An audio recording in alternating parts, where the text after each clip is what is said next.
Happy Monday, good morning, and welcome back to Real Estate Mindset. This is going to be a special live video that's going to highlight what Warren Buffett has recently said and then just Warren Buffett's retirement. Now, I will have everything linked below in chapter form. I want you guys to continue to ask questions below. We're going to try to answer as many questions as possible. And then at the end of this video, I am heading, just in case you guys want to meet me today in Houston. But after this live, I'm headed to the district attorney's office in Houston. I'll talk to you guys more about that towards the end of the video. But I am ready to file my criminal complaint. Super excited about it. And I just wanted to say good morning to CGC Cap. Good morning, sir. Good morning, Trevor. I've been looking at your comments, Trevor. I really appreciate them. Good morning, Tyler. Nice to see you. There's Les. Les, he's coming around.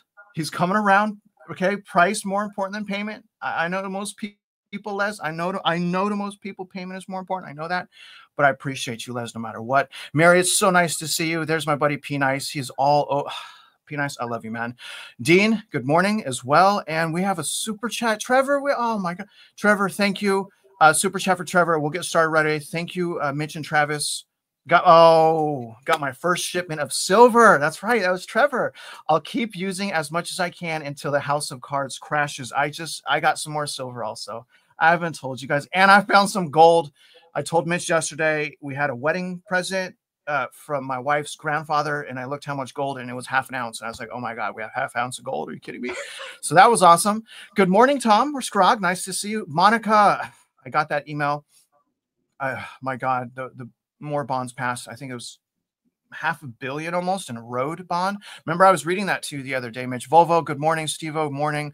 Wise, everyone, definitely appreciate you guys. I'm going to get started right now. And what we're going to start, guys, is let's do a quick market update. I just want to do the timestamp. First, though, Mitch, how are you, sir? And good morning. Good. You know, you're talking about precious metals. Gold is up 3% this morning. Silver is up about 1%. And it had a last 10 days where both of them were down quite a bit, but that's called a 10-bar, two-leg pullback. And that is a technical term, but that is exactly what happened. And now it's starting to retrace up. So okay. That's what the market does. Should I do a technical purchase of gold, do you think? Well, always scaling in and just staying small. That's the key. Yeah. Awesome. I mean, and I'm starting to collect my medals. I feel so proud of myself, Mitch. I feel a little bit more in control of my life. Isn't that a beautiful thing? Absolutely. I still have to pay overwhelming amount of taxes, especially for school, but it is what it is. Let's get started on the market update right now. I really appreciate you guys' patience, and I thank you for your time as well, Mitch. Here's where we're going to start, guys. Let's start with our market update and take a look at the futures. So the Dow fixing to open. Everything's slightly down. So the Dow future slightly down 0.57%, 0.78 for S&P, almost a full percent for the NASDAQ, or 195 points. So probably going to open down. We'll see exactly by the time we finish this. We'll see how it opens. Also wanted to let you guys know, still plenty of QE, quantitative easing, bank bailout. You ever hear those things? Still plenty of that going on in the reverse repo market. This is not going away. That's the thing that kind of blindsided a lot of people with the inflation that's currently in our system. This is a little bit of a Ponzi scheme. Either way, there's still $147 billion in the reverse repo market. This is not good. We don't want this as consumers. That's my opinion. But this is allowing the banks to thrive at the cost of Americans. So let's look at the 5-year break-even inflation just to show you guys that the expectations for inflation has been going the opposite direction of what the Federal Reserve want. Now, remember, we got expectations in September down to 1.86. Remember, their goal is 2%. And this is 5 years from now. So this is not even today. This is 5 years down the road. This is the expectation. So remember, in September, that got under 2% for the first time in a long time. And then after that, just pretty much straight up. Recently, it's been going down. It's shot back up, but we're ending at 2.31%, which means there's going to be inflation. I mean, the inflation is here, unfortunately, until it breaks, until we have a nationwide deflationary event, just like we did at the end of 2022. Here's See Me Fed Watch. This is absolutely hilarious, guys. Now, actually, 1 second real quick. Trevor, I meant to say again, I really appreciate you buying the silver. I'm proud of you. I don't know why I'm saying that right now. I should have just said that before, but it popped in my head. And again, I thank you for your support so much. But this is hilarious because this is literally always wrong. I remember 2 weeks ago, they weren't even pricing in the possibility in June of no rate cut. Now they're saying 68% chance of no rate cut, when again, 2-3 weeks ago, this was zero. So it went from 0 to 68%. And the crazy thing is now the market is pricing in no rate cut possibly for the entire year. Although 21, and again, this is always wrong. The market is an absolute fraud. It's completely waste to even follow because they're always wrong. But no rate cut in June, July, 21% chance of no rate cut. Let me keep going. September, 3.5. So they're basically saying September, October, there's going to be a rate cut, possibly starting in July at a roughly 80% chance of a rate cut. So that's very, very interesting because they're very, very wrong all the time. In fact, if you bet against CME Fed Watch, you'd probably be a very rich person because they don't know what's going on. Here is, if you guys don't remember, last week we got real GDP out. That came in negative 0.3%. One more quarter of that, and we enter a, what should I say? A public recession, meaning the public will know. Right? You and I already know.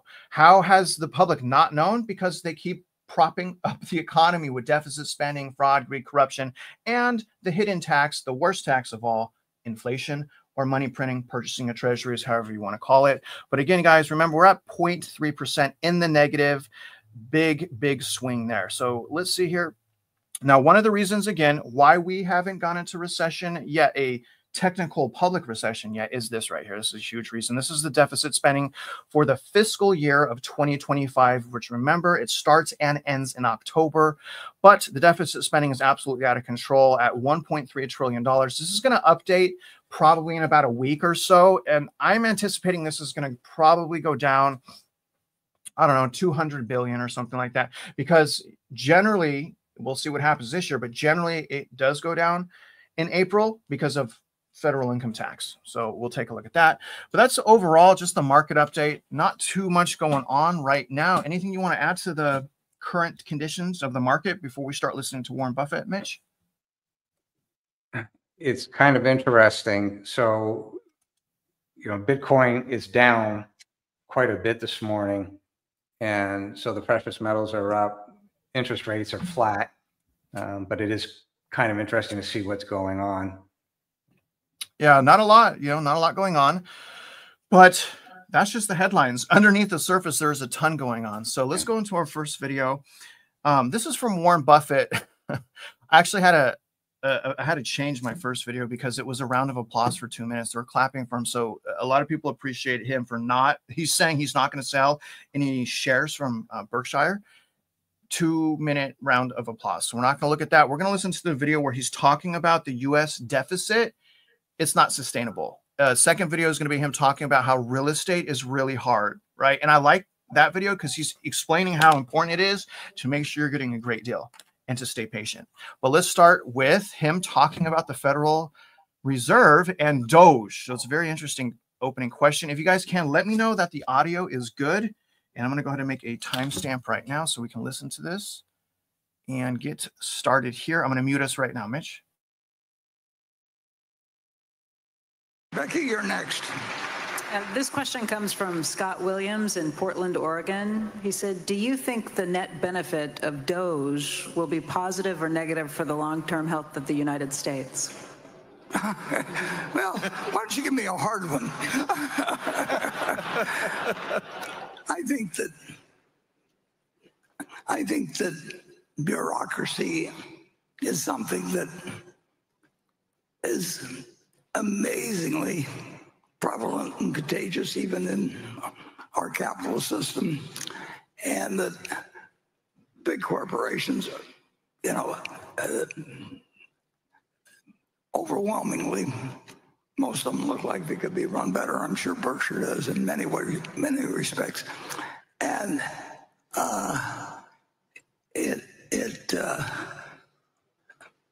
and government is the ultimate. So it really doesn't have any checks on it, and that's why it scares you to some extent about what the future of the currency will be, because they can print currency, and And if you have people that get elected by promising people things, and that doesn't mean that they aren't sincere about all kinds of items, but there's no politician that says to anybody that, at least if they have money, that, you know, I really think you have bad breath, and if you don't mind, would you step over and away from me? It just doesn't happen. And so I think the problem of how you control revenue and expenses in government is the one that is never fully solved and has really hurt dramatically many civilizations, and I don't think we're immune from it, and we've come close to it. But if you tell me how in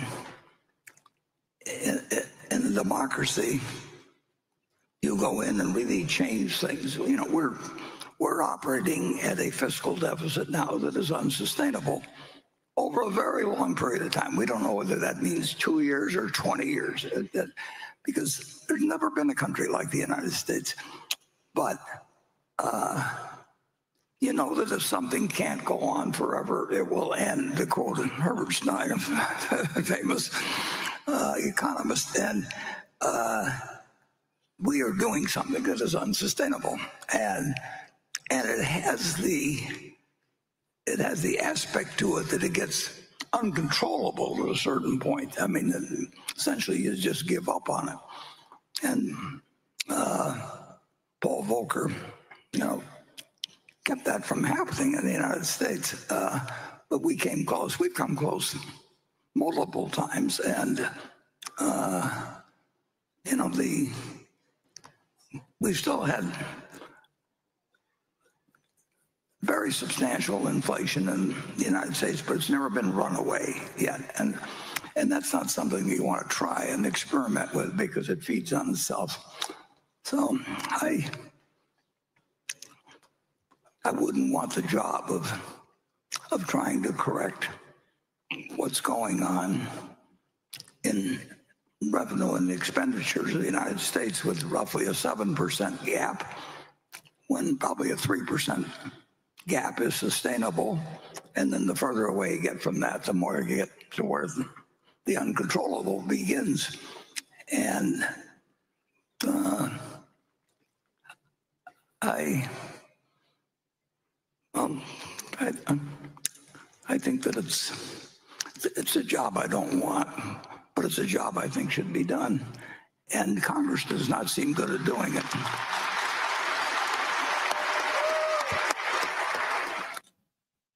Let's go, Buffett. Let's go. All right. You're muted, Mitch. I have a question, but I wanted to, I was talking to, this was, I don't know, about, this was maybe Friday. My wife went out of town. I was babysitting my own children by myself. It's not really babysitting because they're my own children, but I was alone and it was scary.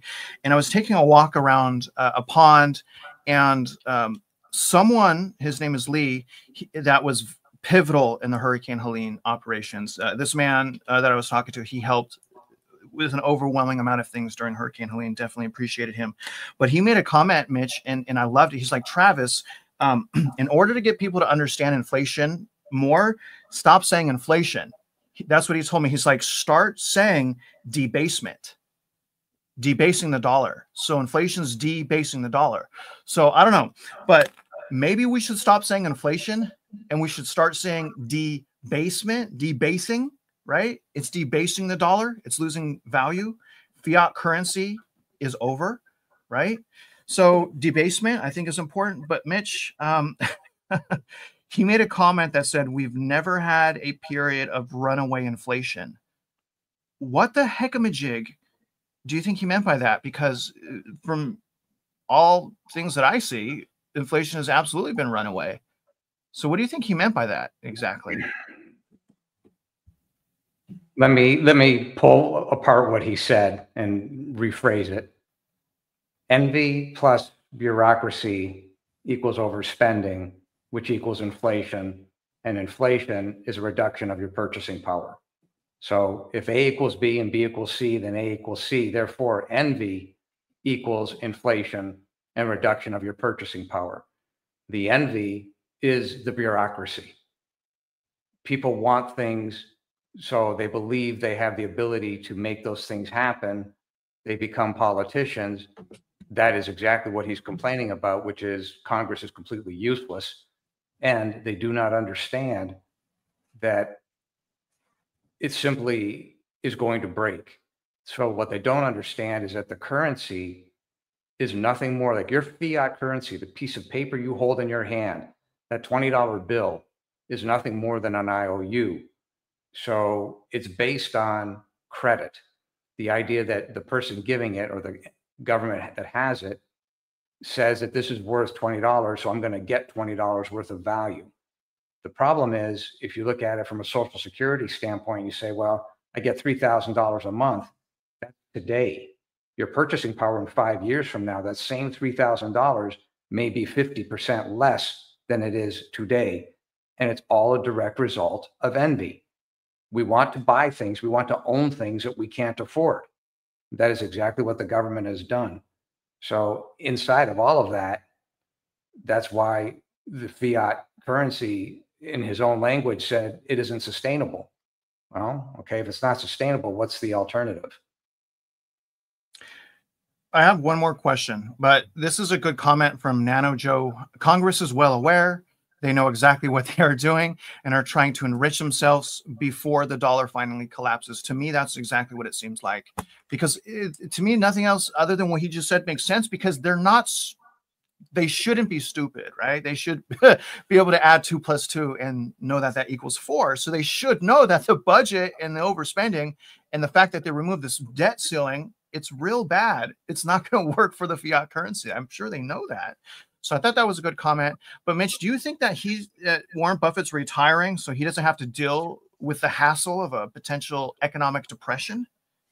No, he has slowed down. I mean, this is hard. He's an old man. So to be able to sit there for that amount of time and take the questions and think it through, there's no doubt that he's slowed down. But they have been preparing for this for the last 10 years. So they've got a guy who will step up and run it. Is he Warren Buffett? Not by a long shot. But I've studied Buffett over the years, and he's very even-keeled. But make no mistake, under the hood, this guy is a full-blown shark. He knows exactly what he's looking at. He understands amortization schedules. He understands how to get value out of these stocks. And that is what makes him so good. So his appearance is one thing. His acts in terms of business are another. And he's bought into some entities, i.e. Wells Fargo, that did not stand the test of time in terms of what the entity was. But nonetheless, he made a lot of money off of it. I got a couple comments, but I'm going to get to those comments after our next section. I just want to quickly go into the job report that came out here and show you guys what it says exactly. And then we'll look at the unemployment rate. But let me put this up real quick and switch my camera to over here. So this came out. This is what we're going to look at, guys. This economic news release, the household data. So we're going to not look at the establishment survey. We're going to look at the household data. And remember, what we usually look at is on section A9. We scroll to the bottom of section A9 because what we want to see is we want to look under the hood and look at full-time versus part-time jobs. And I want to tell you guys, as far as full-time job, at least this print, I know that the inputs are fraudulent. We always kind of hit that home. So if the inputs are fraudulent, then the entire data set is tainted. Nevertheless, this print is showing a substantial increase in full-time jobs. So this is the month right here.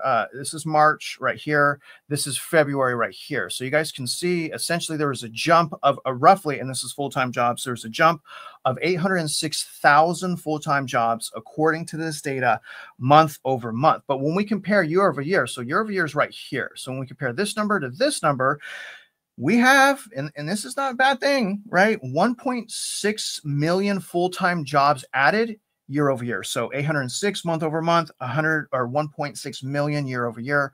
That was very interesting. Now, also very interesting, we also had part-time jobs, and this doesn't happen often, or it hasn't been happening often, but that actually went down this print. So part-time jobs went down month over month, 174,000, which is this number, that number. I've already done the math for you guys. But when we look at year over year, taking this number here to this number there, part-time jobs added year over year is 835,000. So good print for full-time jobs. Again, is it going to be revised? It probably will be revised. It's always been revised, but nevertheless, that's a good print. So let's keep going here. I wanted to show you guys the updated unemployment. This came out on the 2nd. So unemployment stayed the same at 4.2%, but I want to hammer home that just because this is saying 4.2% and they've changed how they calculate unemployment, this type of unemployment, but we've had several recessions where unemployment was lower, like in the 1950s. You guys see that unemployment was actually in the 2%. So in the 1950s, 2% unemployment still went into recession. Also here, the end of the 1950s, under 4%, right at 4%, run into recession. Here as well in 1969, unemployment was 3.5%, still went into recession.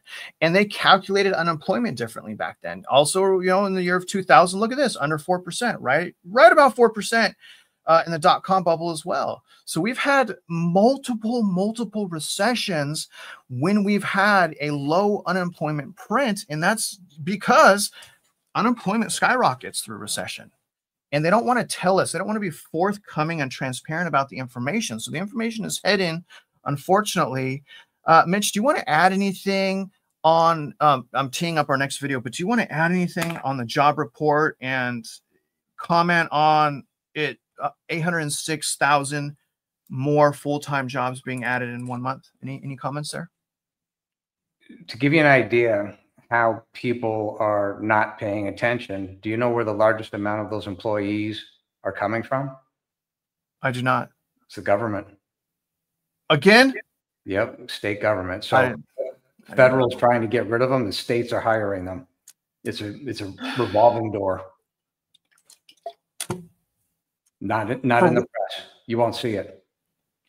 How did you looked into those? Because I haven't researched for those jobs. You did?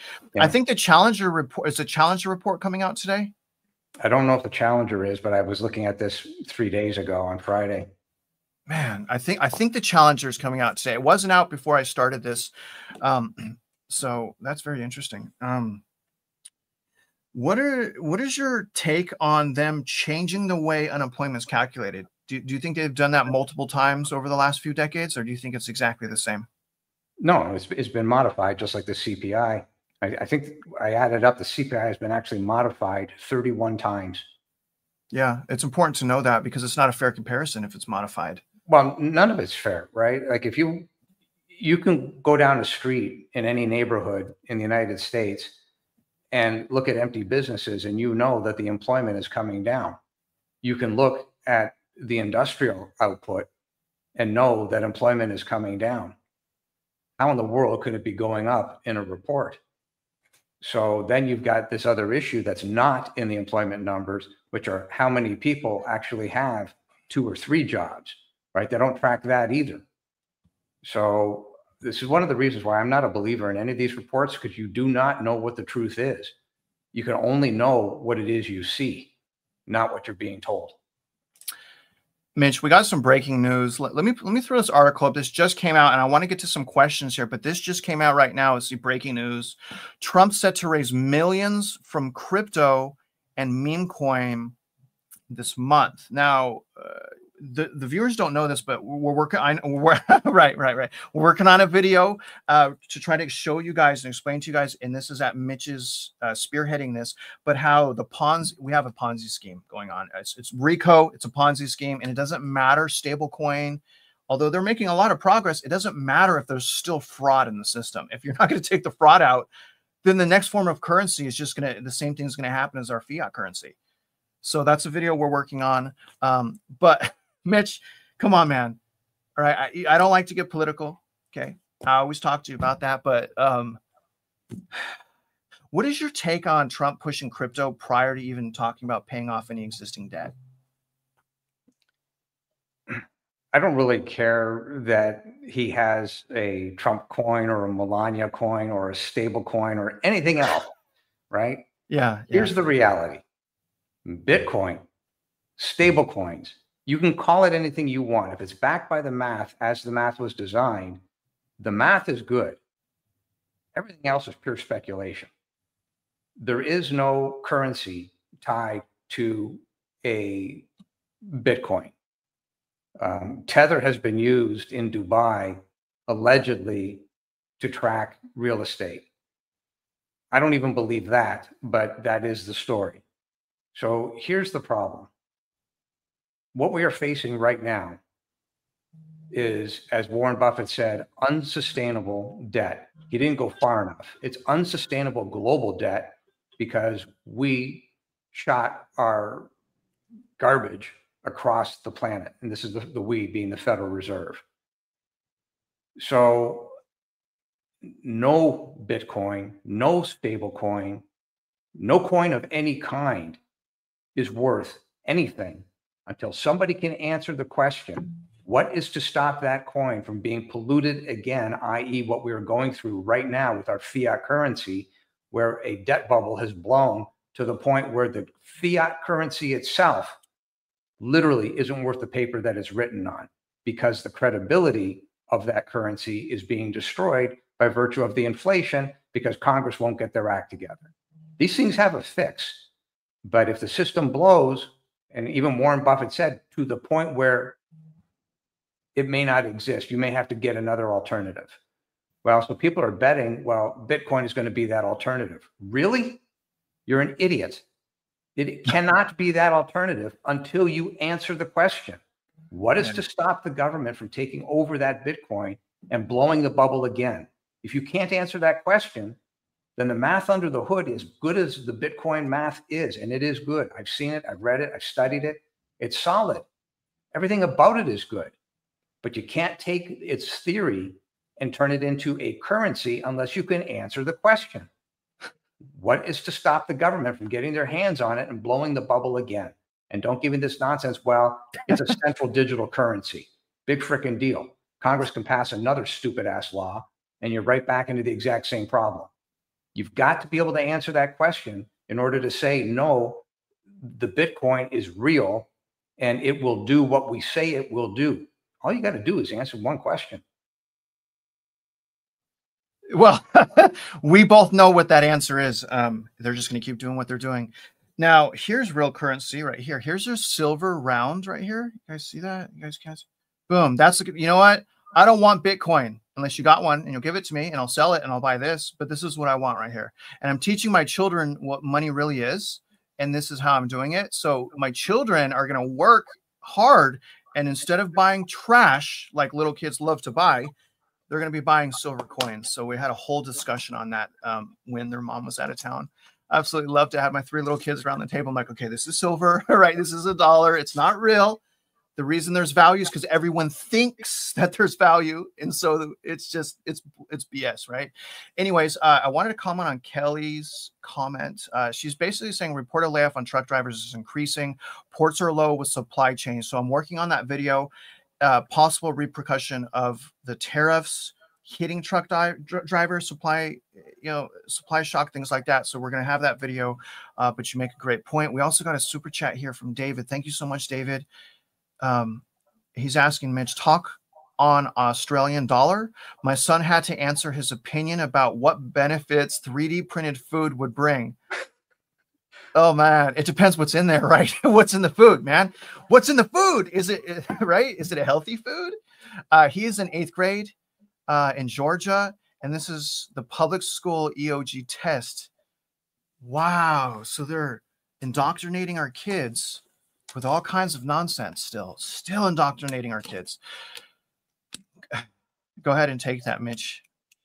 Well, the Australian dollar, out of all the currencies, be it the euro, pound, yen, believe it or not, is actually weaker. So that's another government that has spent more than its intake, right? It has Australia has a very small population as compared to the United States.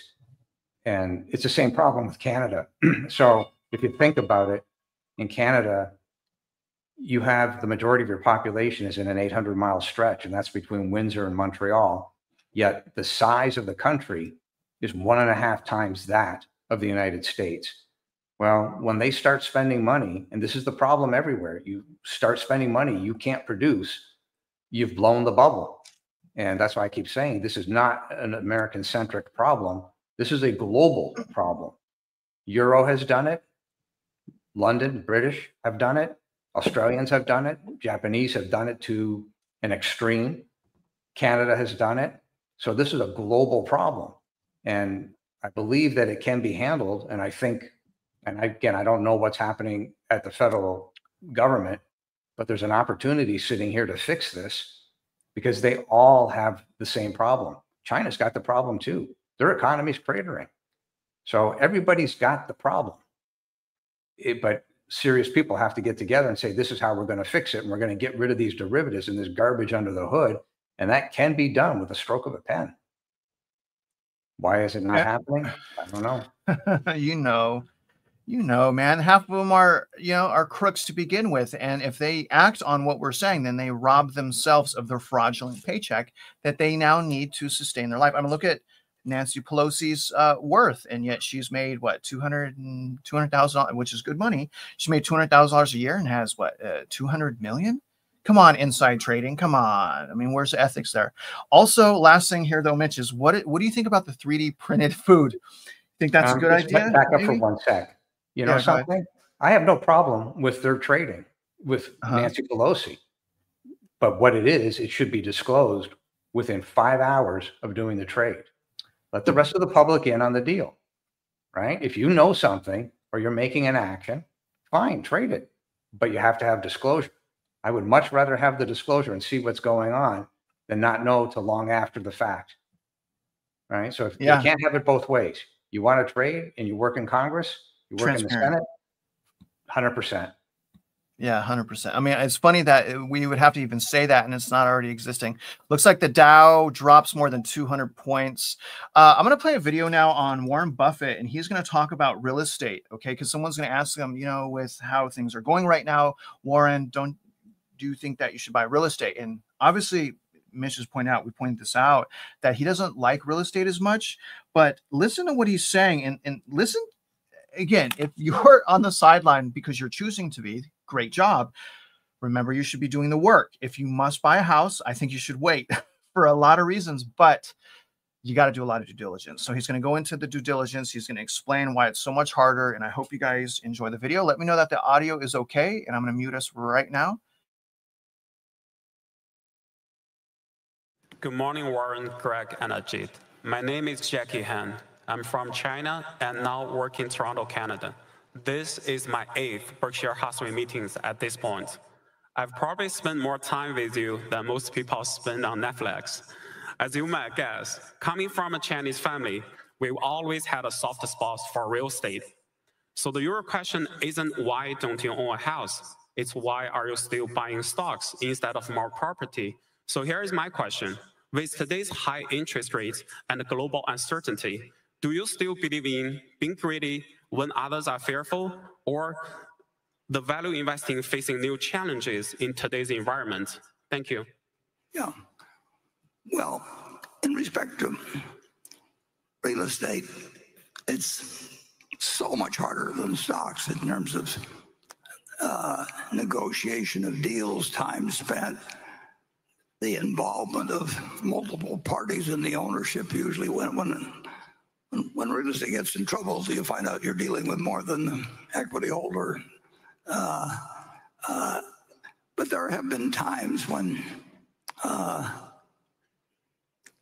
large amounts of real estate have changed hands at bargain prices, but usually stocks were cheaper, but they were a lot easier to do. So Charlie did more real estate. Charlie enjoyed real estate transactions. And he actually did a fair number of them in the last 5 years of his life. But he was, he was playing a game that, and it was an interesting game to him. But I think if you'd asked him to make a choice when he was 21, he had to either be in stocks exclusively the rest of his life or real estate the rest of his life, he would have chosen stocks in a second. The there's just so much more opportunity, at least in the United States.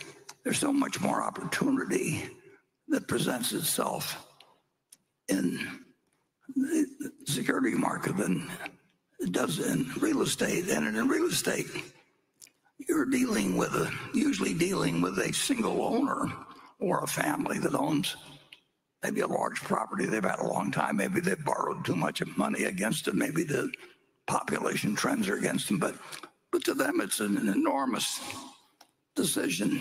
When you walk down to the New York Stock Exchange, you can do billions of dollars worth of business totally anonymous, and you can do it in 5 minutes. And the trades are complete when they're complete. In real estate, when you make a big deal with a distressed lender, when you sign the deal, then you go into another phase. I mean, then people start negotiating more things, and it's a whole different game, and a different type of person, to some extent, enjoys the game. We did a few real estate deals that came our way in 2008 and 2009, but the amount of time that they would take us compared to doing something intelligent and probably better in securities, there was just no comparison. I mean, in a real estate deal, every sentence is as important to the person, and in stocks, if somebody needs to sell 20,000 shares of Berkshire or something, and they call us and the price is right, it's done in 5 seconds, and it closes all the time. People who you certainly wouldn't want to have marry your daughter, or they behave well, actually, in stocks. Partly that's because they're probably having their wires or phones or whatever it is recorded as to what they've said and everything. but the completion rate for working on anything in stocks is, assuming you've got a meeting of the minds on prices, essentially 100%. In real estate, it just begins when you agree on deals, and then they take forever. So for a guy 94, it's not the most interesting thing to get involved in something where the negotiations could take years. We have the capability. There have been some huge failures in fact, if you go all the way back to Zeckendorf in the 1960s, he was going to change the world, and Century City out in California is a product of his. And if you go to Urus, if you go to, he was sitting on top of the world with the Urus buildings. And so people tend to get in trouble in that business. The banks usually don't want to recognize it, but that takes a long time to go through the bank processes. They just got through redoing the Musk loan that he did when he was buying it 3 years ago. Yeah, I'm done with that. I'm going to be done with that video right now. Real quick, no disrespect to Warren Buffett, of course. Look at the 10-year actually just reversed. Real quick question to everyone. Let me know if you guys are in Houston, which is Harris County. The reason I'm saying that is I made through obviously Mitch and Jeff, but I've almost completed the criminal complaint for Houston. And all you guys really need to do for the criminal complaint is put your name and address there. Go notarize it and then turn it into the DA's office. So let me know if you guys are in Houston, and look at the link in the description of this video. It's a criminal complaint template for Houston, and I have all of the exhibits already made. So I have exhibit A through D. Again, you guys, it's already done, but I need your help. We need to turn as many of those criminal complaints in as possible. If you do live in Houston or you know someone in Houston, please click the link in the description. I will be at the DA's office, District Attorney's office in Houston today. Good. Harris County. So here's someone, Harris County. There was another person. So Texas, please use the link in the description. Help us end property tax. Help us hold these criminals, tyrants accountable. The criminal complaint. So stay on here, and I'm going to show you what I've done at the end of this, towards the end of this video. But I made this so easy. I can't do anything else for you. Like, I need your name and your address, and that's it. It's almost like a petition at this point because it's done. Exhibits there. Please help us. Please help us. We need your help. Anyone in Harris, anyone in Harris County, anyone in Houston. I'm going to the DA's office. I'll bring up that criminal complaint here in a second. We're going to go into the mortgage update. But before I do, anything you want to say? Yes. Mitch? The DA is paramount, but over and above the DA is the Department of Justice of U.S. Attorney General Pamela Bondi. Yeah. So I'll be doing both those things. So before I get to the DA's office, I'm stopping to get the documents notarized. 2 copies notarized. One's going to go to the DOJ, Pamela Bondi. I'll show you guys. And then the second one, I have to go into the DA's office. I'll be recording everything to show you guys. So let's do our mortgage update real quick now. Just before you do that, on Buffett. So the key words there, need bargain prices. And everything that he said, I agree with. And this is what we've been talking about for quite some time, because obviously I'm in that boat. I can't find anything of size that will make money. So it is a problem, but he's hit the nail on the head. Bargain prices. That's the only way to play this. Look at Chuck here. Chuck is wondering, is this really live? Nah, this is pre-recorded. Chuck, you got me on that one. All right, let's go to the mortgage update now. So we're going to talk about the mortgage update. I got some really good stuff for you guys today on the mortgage update. You guys are going to absolutely love it because I have LLPAs to teach you as well as the pricing. But remember, you guys, residential mortgage rates really tracks the 10-year treasury. So the longer end of the yield. It's like a roller coaster ride. If you guys look over the last year, I mean, it's basically stayed the same. The 10 years pretty much stayed the same, up, down, but it's pretty much the same. If you look at the year, let me throw up the year. Let's see if we can pull up the graph for a year. You guys can see this for yourself here. I mean, look at this. 1 year ago it was at 4.46 is 4.3. I mean, this is crazy. Look at the up and downs here. This is absolutely insane. But interest rates are going to go up today once this finally updates. 10-year sitting at 4.33%. As long as it's over 4, we should be fine. Now, obviously, that's pushing residential mortgage rates up. Here's the recent mortgage rates as of Friday. Once this updates, depending on what happens with the 10-year, it's probably going to take up 1 to 2 basis points. This upper left interest rate is your conventional mortgage. Right here that I'm circling, the middle on the bottom here, this one is your FHA. Guys, always note, you always want to compare things. I'm not saying FHA is the better loan. What I am saying is it has a lower interest rate, okay, and a lower down payment requirement. I'm not saying put the minimum down. I'm just telling you the differences in the types of loans. If you're going to get a conventional and you want to compare it to FHA, you generally need pretty good credit on a conventional to make it really worth it.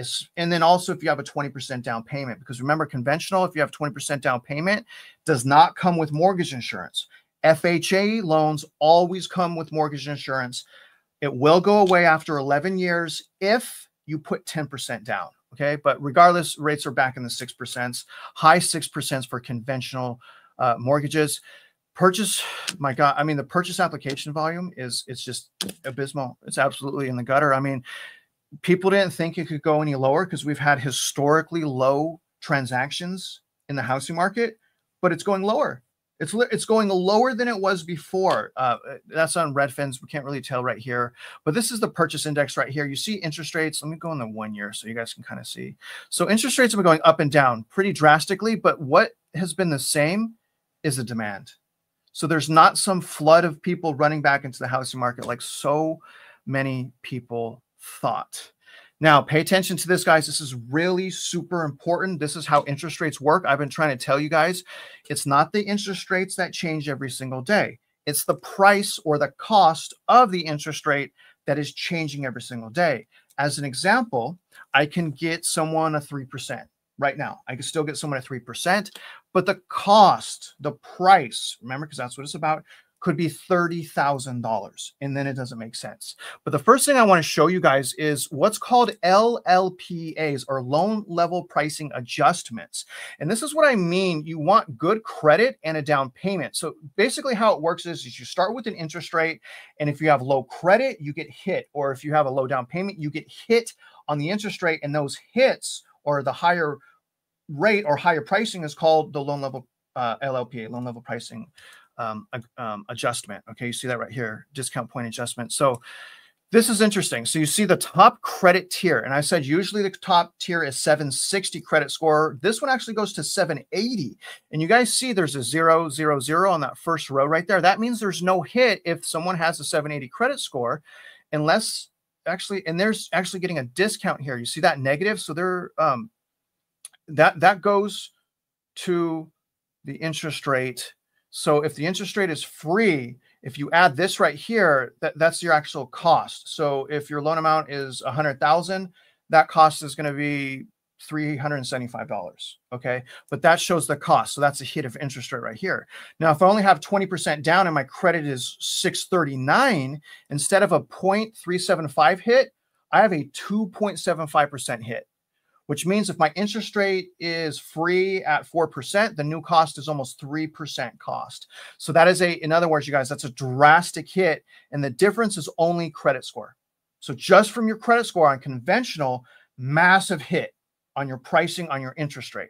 But again, that's how LLPAs work. Is sometimes if it's a refinance, you're hit, a cash out, it's hit. If it's a low loan amount, if it's a hit. If it's a jumbo loan amount, it's a hit. It's all goes back to LLPAs and the fact that interest rates don't move. The price and cost of the interest rate is what moves. Now, what you guys are looking at here is a pricing rate sheet. Okay, this is for conventional 30 to 25-year fix. So this is both 30-year and a 25-year. You guys see the rates right here. So the rates sheet that you're looking at is going from 7.6% down to 5.5%. On the top is the lock period. So you can lock for 15 days or you can lock the interest rate for 60 days. The further you lock it, the more expensive the interest rate. So the first thing is the par interest rate is basically highlighted right here. So this is basically saying that there's almost no cost for a 6.125. But if I take, for example, a 6.5, so if I take the higher interest rate, the bank will give me what's called a rebate. You guys can see the rebate right here on a 30-day lock would be, on a 6.5 would be 1.1. So if I want to take a higher rate, which I'm not suggesting, but if I chose to take a higher interest rate, I would be refunded a rebate of 1.1% of my loan amount. However, say I want this lower interest rate. Okay, so I want a 5.625%, and this is a loan officer's job. If you guys understand what I'm saying right here, then you guys are so ahead of the curve. It's just absolutely outrageous. So wrap your mind around what I'm saying. So if I want to get a 5.625, the cost is 2% because this needs to go to 100. So when it says 98.019, it takes about 2 points to get to 100. So the cost again at 5.625 is 2% of my loan amount. The cost is the same as the price. Okay, so hopefully that made sense to you guys. So it's not about interest rate, it's about pricing. And it's also about a death contract, which is called a mortgage. So here's what a mortgage looks like at today's interest rate of 6.9% at a $324,000 loan amount.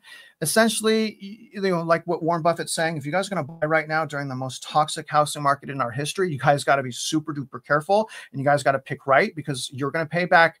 If you pay this for the entire term and you do not refinance, because refinancing is starting it over, you guys pay back $768,000 on a loan of $324 because this is the death contract. Now, the ways to break your amortization schedule is you can put a lump sum to pay down your principal. For example, if you guys were to pay $19,000, you guys would say 5 years. So $19,000 would bring your loan amount to about 304, 305.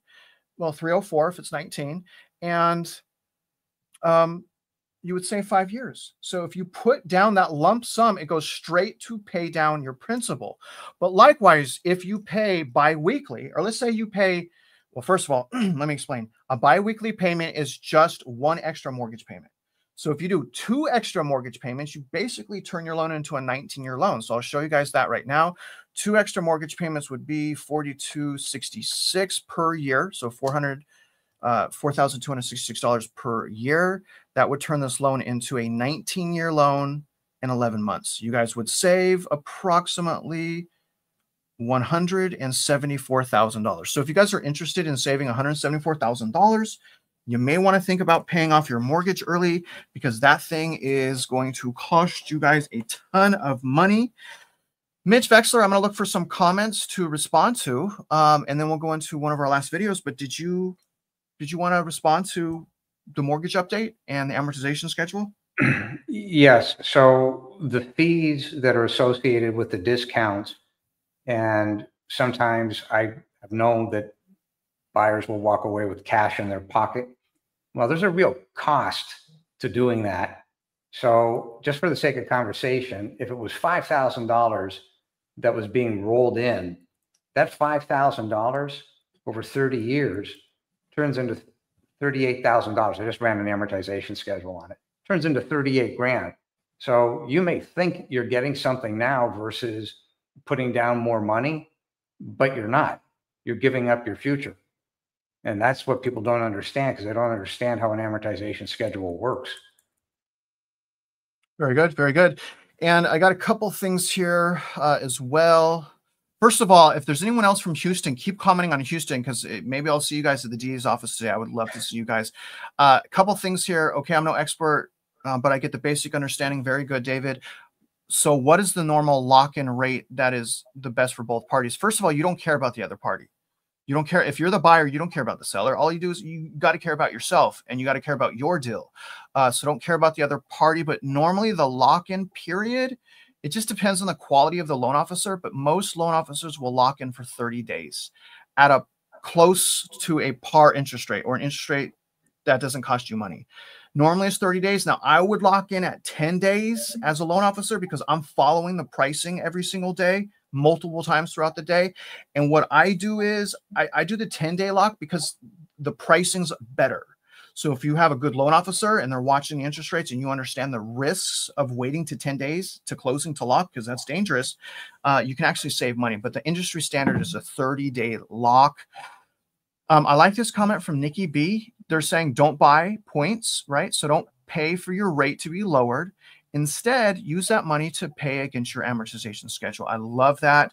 Also, as far as the points, now I'm not a CPA, I'm not giving you tax advice, but when I'm able to file that on my taxes. So if I'm paying closing costs or any fees or costs, I can actually deduct that on my taxes, and depending if you file Schedule E or you're exceeding a standard deduction, right? So I'm not a CPA, but I like what Nikki's saying. She has the right attitude for sure. Mitch, I'm going to go into how our next video, this is crazy, how the Fed isn't losing control of inflation.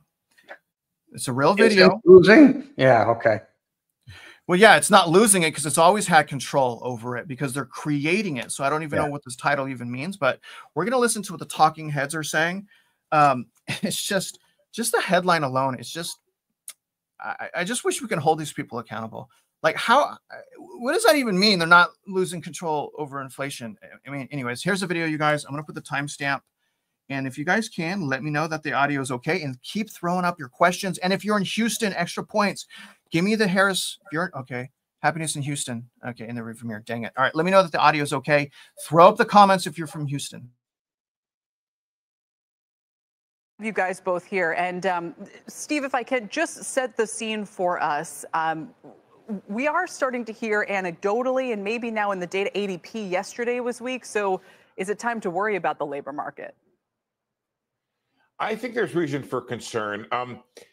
We don't see a lot of firing. Today's number was a bit of a head fake. I was on set at 8:30, saw that number jump, looked at the states. And of course, the states I look at every morning at 8:30, Kelly, are Virginia, Washington, D.C., obviously not a state, and Maryland, to see if there's any knock-on effect from the federal government hiring. And I look at the federal thing. There was not a lot going on there. But then New York sticks out, 15,000.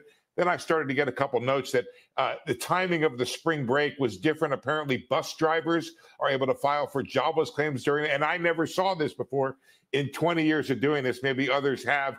And the reason is because it's usually picked up by the seasonals. It wasn't picked up this time. And so that's a head fake right there. But the key is, I think we have had some anecdotal reports, UPS. There's got to be some layoffs in the transportation and warehousing business, at least temporarily. And also, you've heard some business, techs, also NGOs are an area to watch. I don't know, Kelly, if it shows up tomorrow. And it's not necessarily the firings that's the issue. I think it's going to be a lack of hiring, and you have this natural attrition that takes place every month because of retirement. So it could sort of start to head towards the flat line until we get a return of the animal spirits and the confidence that employers need to hire. And meanwhile, and Mike, I'm sure you caught this, but Secretary Bessent this morning said, look at the level of the 2-year. And it's telling us the Fed has room to cut rates here, I guess, regardless of whether the economy slows much further. The 2-year, what is it, around 3.5, Fed funds rate 4.3. So that's 80 basis points of cuts. The market is priced for more than a full point of cuts. And maybe there is room to the downside. Mike, what do you think? I think so, Kelly. Thanks for having me on. So, yeah, looking at what the market is priced in, and look, the market might be wrong, but in this case, I think the market is probably mostly right, looking for the Fed to bring the policy rate down more than 100 basis points over the next year.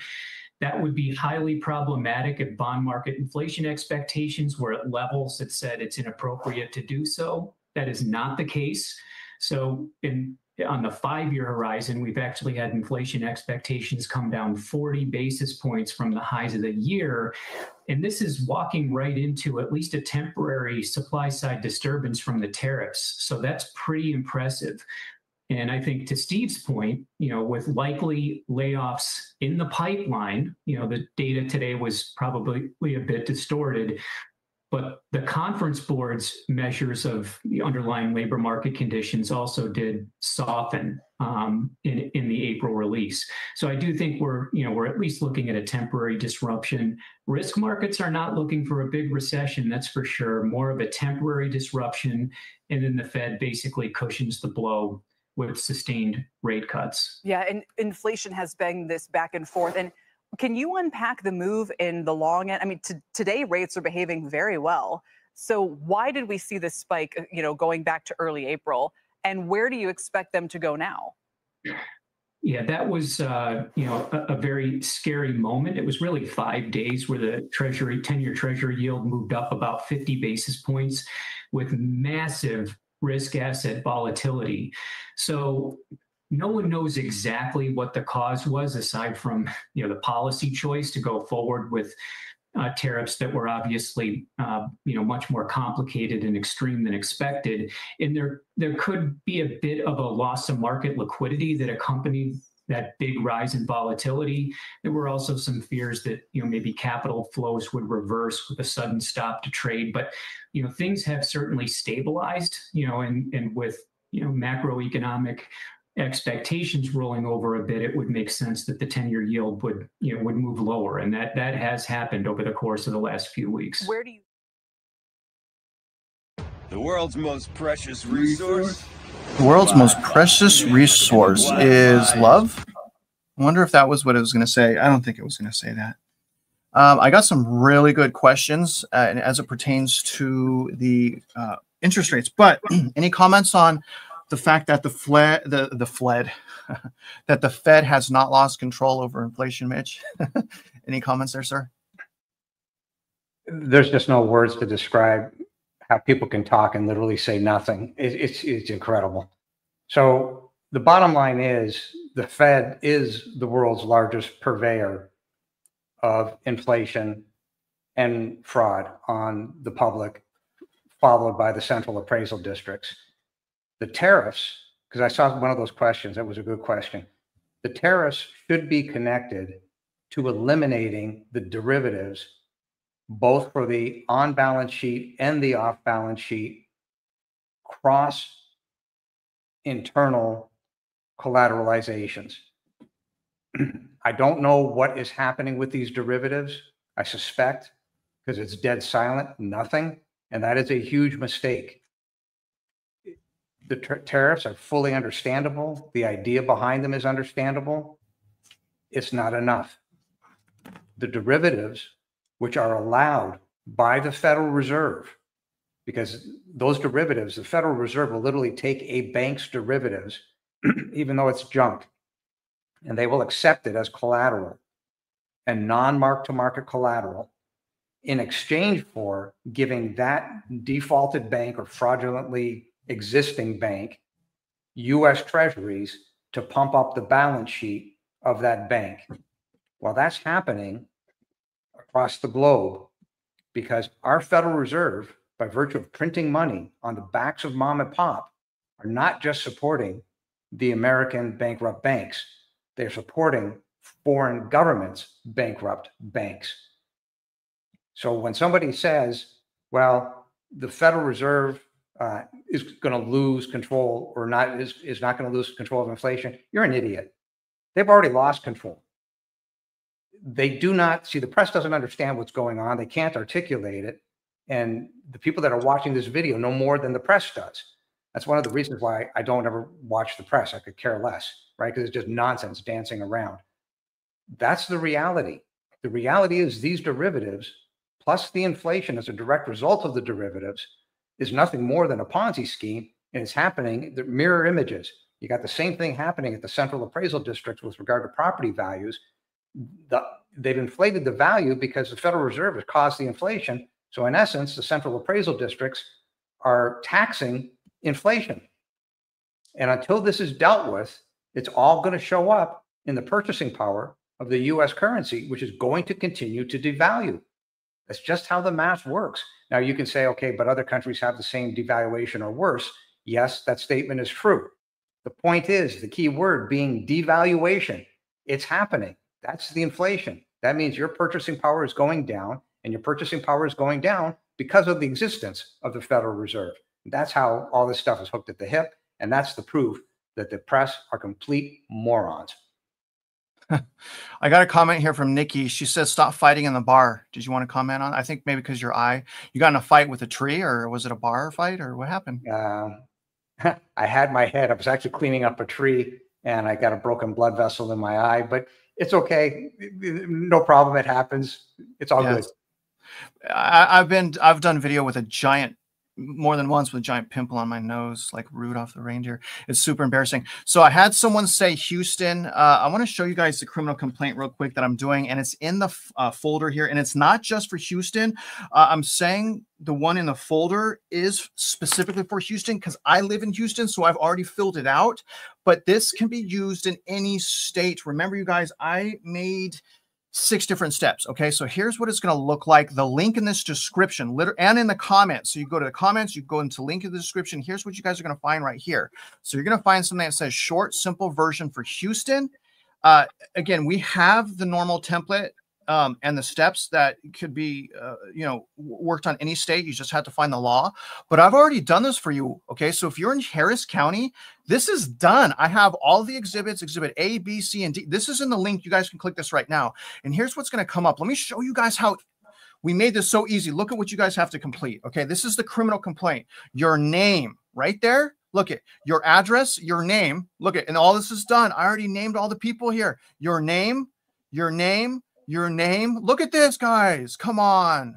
Help me. Please help us, guys. Look at this. Look at it. That's, and then your name, that's it. 2 addresses and your name 5 times. And you got to notarize this, send it to the DA. Come on, guys, for the love of God, please help us. I don't want to beg you, but I mean, I'm at the point where I beg you. I need to save money. I want to save our children's education as well, but you guys got to help us. You guys got to help us do this. Here's the address I'm going to. This is district attorney's office. So I'm going to finish this live up, and then I'm going to go to 1201 Franklin Street in Houston, Texas, 77002. So if you guys want to be patriots, meet me at the DA's office. I'll be there probably in 2 hours, probably around 11. If you guys want to see me there, I'll have the evidence if you guys want to talk to me about it. But I'm going to be going to the DA's office after this live to fill out that criminal complaint. And I'm really hoping you guys are going to follow our lead on this because we've been able to pinpoint mathematically, very, very simple, how they're violating the law, and we need to hold them accountable. And if we don't hold them accountable, then they're just going to keep robbing us. So please, guys, I don't know what else we could do. Put your name on there 5 times, put your address on there twice, get it notarized, and help us take back our state of Texas. Okay, that specific one is for Harris, but this will work all over the place, especially if you're in Texas. And here's the thing, renters 100%. I'm renting in Houston right now. And yes, we can absolutely do it, because it affects us. So yeah, renters, it does. If you're a resident in Harris County, then you should do it. And that's exactly what I did. And I'm probably going to fill out 2 complaints for 2 different counties because my property's in a different county. But Okay, so Trevor may meet me there. I'm going to meet you there at 11. Now, Trevor, I'm going to try to be there at 11. I have to do some filming here, and then I'm going to go to the UPS store for the notary. I'll film there, so it's going to be right around, should be right around 11. Okay, but it may not be exactly that, but I would love to see you there. That would be amazing. And I'll bring some extra forms as well. But you guys, again, click the link in the description. Click the link in the comment section. Take us seriously, even if you're not in Harris. If you're in Texas, we already got the law. Okay. If you're in another state, all you got to do is find the law. And in Texas, the law is 25% cap on bonds for the ISD. So they can't ask for more than 25%. They're asking for 200%. They can't legally ask for more than 25. So we're holding them accountable. Please, guys, I don't know what else to do. I don't know what else to say. I need your help. Mitch, I'm going to pull up some. There was one question having to do with, and I caught it out of the corner of my eye, having to do with doing a buy down on the interest rates. So I brought up an amortization schedule very quickly. If you have a $450,000 loan, the difference between a 6.42% interest rate and a 6% interest rate, if you can buy down that interest rate, that's over $200,000 in savings on a 30-year AM. So absolutely, buying down the interest rate and putting more money down, by far, that is the best way to go. And this person's asking for an either or. So what if they give them a like the builder, for example, right? What if a builder gave them a $14,000 incentive to pay the rate down? First of all, if someone gave me $14,000 to buy the rate down, I'm already thinking like, wait a minute, like, how do I know this is really buying the rate down? $14,000 is a lot of money. And personally, I would have to pull up the amortization schedule like Mitch's did, put the interest rate in there, but probably I would see if they can use that $14,000 to buy down the price. So just give me $14,000 off of the purchase price. So probably something like that. I would have to pull out the amortization schedule, compare it side by side. That's a great question, though. Here's another interesting question. Is Trump doing what he does on purpose to start a recession? No, that says reset. So I know. Yeah, reset generally denotes swapping currencies or that type of thing. It's very hard to know. My gut instinct is no, he's not looking for trouble, but there's no doubt he knows that trouble is there because he knows what an amortization schedule is, and he knows that the debt isn't sustainable. One of the reasons why he's going after Powell is clear, right? He believes that if he was in control of the Fed, he could straighten this out. Unfortunately, I don't know what he knows. In other words, what if he doesn't know how the derivatives work at the Fed, how the collateralization of those derivatives work at the Fed? And we've done the analysis. I mean, we've gone public with all of this. If the federal government themselves doesn't understand what's going on at the Federal Reserve because the Federal Reserve is claiming autonomy, that's a recipe for a disaster. And I've stated the case why the Federal Reserve should be shut down. I've stated the case why the derivatives have to be eliminated because even Buffett said it's not sustainable under any circumstance. So it's not a question of if this blows, it becomes a question of when. The tariffs, as far as I'm concerned, are tinkering. That's not where the big money is. It helps. Doge is tinkering. It's not where the big money is. It helps. The big money is in the derivatives. The big money is in the fraud. It's in the inflation. And in order to get rid of it, you've got to kill off the Federal Reserve. What's the government doing about it behind the scenes? I don't know. But the math is the math. Here's the math is always the math. They just can't do it, Mitch. Or they can do it. They choose not to. Kevin Coleman, he's saying, can't we bring the criminal complaint form to the CAD protest coming up? And Kevin, it's two separate issues, right? Mitch and I are trying to think of every single way to tackle property taxes and to help mom and pop. So we have multiple ways to do this. The criminal complaint specifically has to do more with the root of the problem, which is the illegal ISD bond debt. So that criminal complaint, everyone should do it, whether they own a home or not. There's really no point to bring that into CAD protest. A CAD protest is a central appraisal district protest where you protest your home value. I just did 2 seminars on this. I have a course on this, 40 chapters, completely different, brother. So as we're waiting for property tax to be eliminated, we should protest the value of our houses because they're done fraudulently. They take the budget of the school district usually, and they back that school budget into the value of our houses through a software that is supposed to adhere to USPAP as required by law, but they don't use USPAP in any capacity. They just say they do. So I wouldn't bring it, Kevin. I would take the course that I made. And, you know, you're going to want to bring comps and a video camera. That's going to be the best things you could bring to your CAD protest. A video camera and the comparable data. Okay. And record every single thing. Mitch, you want to add anything? Yeah, and a witness, ideally, because those hearings are public. You can bring anybody you want to those hearings. If they have a video camera, an iPhone, whatever, that's even better. And you have every right in law to record it. And you are being recorded. The CADs are recorded. The problem is, if you get the recording from them, it's very bad. Then the other thing is, excuse me, then the other thing is, you only have a certain amount of time in these CAD hearings. The ARB, Appraisal Review Board hearings. And generally speaking, it's about 15 minutes. Sometimes it's less, depending on which laws they want to break. The point is, you've got to get your ducks in a row and be able to stand up and say, no, these are my comps.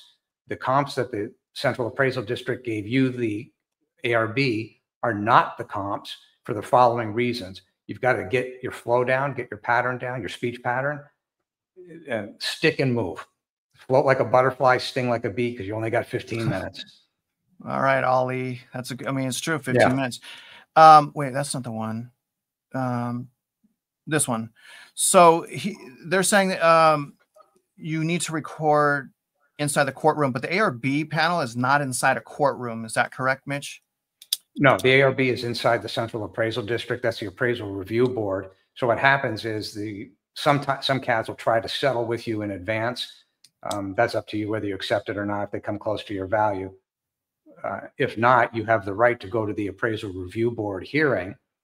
And at that hearing, you've got about 15 minutes to state your case. But generally speaking, the Central Appraisal Districts across the United States have to give you a copy of their comparisons. So you have every right to see what comparisons they're using and determine if they are in fact comparisons. And then Travis's course goes through that in detail to say, is this a comparison using the math or not? We've got multiple lawsuits on the go over that exact issue. The comparisons aren't comparisons. Comparing my house to something in Carrollton that's 30 miles away is not a comparison. And that falls under the definition of USPAP, Uniform Standards of Professional Appraisal Practice. And everything we're saying is inside of USPAP. If the Central Appraisal Districts, the CADs, violate USPAP, that's a violation of your state's law, multiple states across the United States. That violates state's law. And it turns into violations of federal law if you have to go past the ARB hearing. So at that point, you're in a lawsuit. And then if you're in a lawsuit in math, there's something called clustering. Well, there's a high probability in your neighborhood. So are other people that would like to file suits. Ideally, if 4 or 5 people get together, they can save the money. Yeah, class action suit, definitely cheaper. So yeah, it's not a courtroom. So definitely bring a camera, you guys, and point that camera at those people, because what I've learned through having my camera all over the place is, and it drives me crazy because I can't see through all of this, but usually I'm a really, really good judge of character though, but people who act on their best behavior. I know that, especially when I went to Irwin, Tennessee, and I was trying to entrap those aggressive police officers from running us out. As soon as they saw that I had that body camera, they were acting the utmost respect. So bring in that camera and hold them accountable. Other than that, guys, we're going to let you out of here. Happy Monday. I may be leaving on Thursday. I'm not 100% sure yet. Going to West Virginia to do my SAR training rope rescue. So it's mountain rope rescue. The only problem is I forgot to book my ticket and it's really expensive, but I plan on being in the mountains. I'm working out like twice a day and freaking out. I got to lose like 10 pounds or I'm going to die up there. So wish me luck. All I have to say, just wish me luck. If I do go, I have some absolute bangers coming. I finally finished the Pacific Palisades video where Melody Wright and I visited Pacific Palisades wildfire, as well as Skid Row. Put that both Skid Row and the wildfires into one video. It's 18 minutes. It's absolute. I mean, I don't know how to do any other video to show you guys what's going on in Los Angeles. So I hope you guys like that. And again, take advantage of all the links, please, you guys. We work so hard for you guys. We work hard for people that are watching this. And if you're not taking action, please, guys, take action, because it just takes 1 or 2 people. That's it. We need 1 or 2 people that are watching this. We need you to file that criminal complaint and to make sure that you're following along, because I mean, we can't do this alone. So I love you guys. We're going to get out of here. Happy Monday. It's Monday, Mitch. Any parting words you want to say, Mitch? Yeah. Watch what you're buying. If you're buying real estate, be real careful. But not gold, though. Do we have to be careful with gold or? No, if you're going to buy precious metals, just scale in, right? Do it small, scale in. You own it. You can hide it. It's yours forever. And there's a high probability that our currency is going to default. Our government will default. It's not a question of if, it's a question of when. Absolutely. All right, guys, don't forget we have the Discord as well. And we love you. And if you're out there investing in yourself, you got, or eliminating property tax, hopefully that's what you're doing. We wish you luck, and we hope you